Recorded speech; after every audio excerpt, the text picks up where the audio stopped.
Bakit nagkahati-hati ang tabon 1 at tabon 2?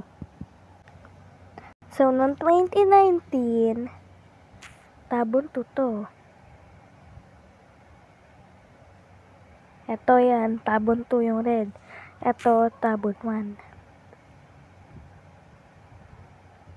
Noong 2023, nagkahati-hati ang tabon 1 at tabon 2. Ito yung tabon 1. And then, yung tabon 2, biglang lumiit. Yan.